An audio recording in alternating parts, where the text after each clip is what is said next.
All right, so after finally getting the V8 MR2 running and driving, there's just one thing that we need to upgrade, which is these 20-year-old wheels from a Porsche Boxster. So today we're gonna upgrade them.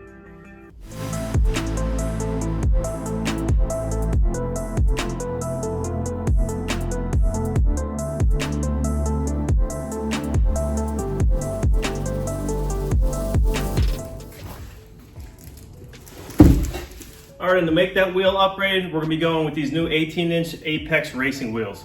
Let's get these out on the bench and I'll show you what we're working with. All right, to get started, I need to get you up to speed on my wheels for this car. Now, these are not running the usual 5x112 bolt pattern. I switched everything over to Porsche suspension, which means I need 5x130 wheels.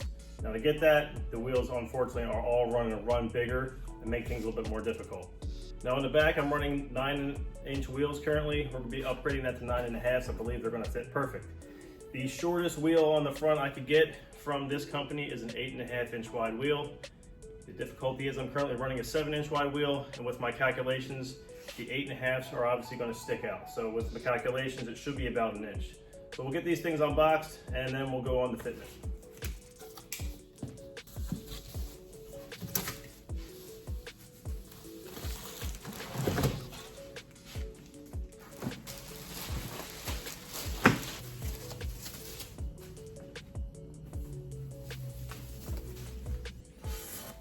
All right, so here it is. So this is the 18-inch SM10 model.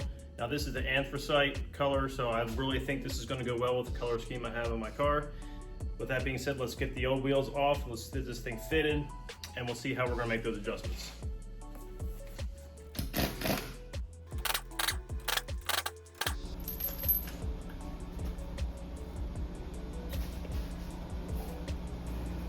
All right, real quick size comparison of just the width. Look how monstrous that 8.5 looks compared to that 7-inch rim. All right, let's get this put on the car now.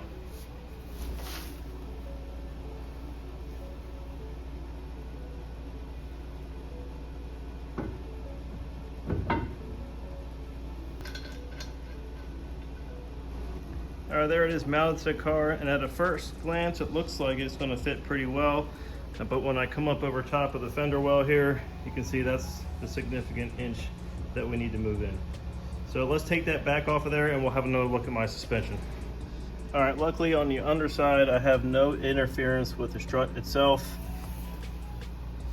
And on the bottom, I previously made those adjustable lower control arms. Now looking closer, I do have a little bit of adjustment to move them inwards on either side. Luckily enough, I have that adjustment on my lower control arm to move that knuckle inwards. Now in doing so, that's going to cause a positive camber, which we can't have.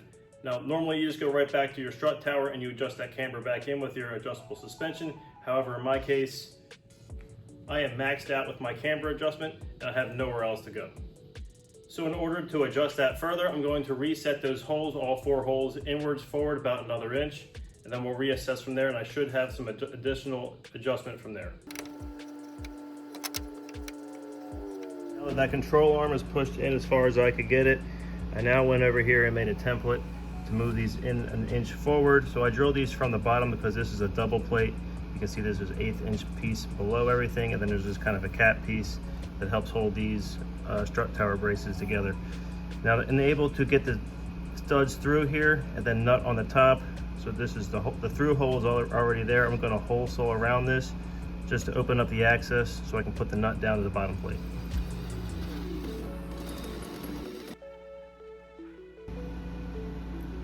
I got both of those inner holes cut out the way that I want. Now it's time to move into the outer ones. You can see they kind of line up where the circle ends, so there's not enough place there to do any work. So I'm going to actually have to just remove some material here. Then we're going to come back in and plate this together with these new 4 holes just to give it some more added strength.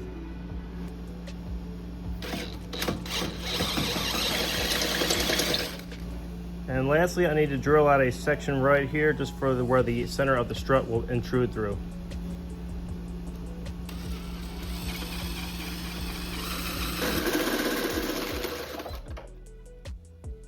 All right, here it is all cleaned up. I've put on some touch-up paint just along all the bare metal where the rough edge cuts were. And I've also made these little bolt plates. Now these are gonna go up underneath. And we'll tie all 4 holes together So now I can get this whole thing bolted back together, and I've already done the driver's side shock tower. And for fitment reasons, under the fender liner, I already saw that this tire was extremely close right here. So what I did was add this little bracket. I made it a little bit longer, which pushed everything forward a little bit. Made it a little spacer behind here to give me a little bit of space. And these lower ones, I just drilled 2 holes further forward and bolted it into place. And with all the mounts changed on the upper shock towers, it is now time to discuss tire options. All right, so with tire options being the most difficult on the front wheels, I went with some Bridgestone Potenzas. Now these are some 225 35 18s. Now the thing is, you're really limited in the 18s on this size. The product selection is through the roof in the 19-inch rim, so this is what I went with. Additionally, the 225 is a little bit of a stretch on it, so this should help me with clearance. Now the good news is, with this wider wheel, I now have more tread on the front of the car. Now let's look at this side by side with the original wheels that came with the car. Here's a quick comparison to the 17-inch wheel with the 205 tread width. Now on to the 18-inch wheel with the 225 tread width. You can see the wheel itself is a little bit taller, but plenty of more meat to go on the ground. And now onto rear tires. So my rears, I went with some Nitto Invos. These are some 265 tread width. Luckily I had these lying around from another project vehicle. They do fit the way I want them to. Now I am wider than my original tires, were 255s. My concern is that they're going to stick out too much and maybe hit my fenders. So moving forward, I may have to go to a 255 so I can get a bit of a stretch in, and it should give me some clearance. However, decent enough tire to start with.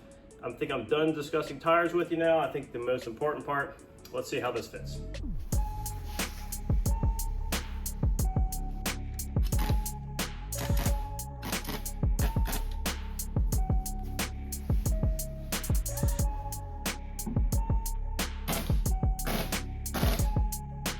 All right, with the wheel fit, it's freely spinning, so let's turn it all the way to the left. No trouble. Now all the way to the right. No trouble. Also, let's have a look from the top side now. It's pretty much under the fender, which is where I wanted it. And there it is, all back together, sitting on its own weight. I think these wheels look beautiful on the car. I love the black finish compared to the silver. I think it's a really good look. I'm also extremely happy with the fitment. I finally have those front wheels fitting under the fenders, as well as on the back side. I'm running the wider tires and having no issues. And now for the final step is removing the protective coating from the center caps. So there you have it. I think this is the world's most complicated wheel fitment ever on a Toyota MR2. Now after this is all said and done with, I do think this is worth the extra work and the extra effort. I got way wider tires on the front now, and there's no way I could have made this fit without way back when it is widening the entire body all the way around. So with all that being said, we'll get this thing outside, we'll get it all cleaned up and give you some good parting shots. As always, thank you for watching, hit subscribe, and I'll see you in my next one.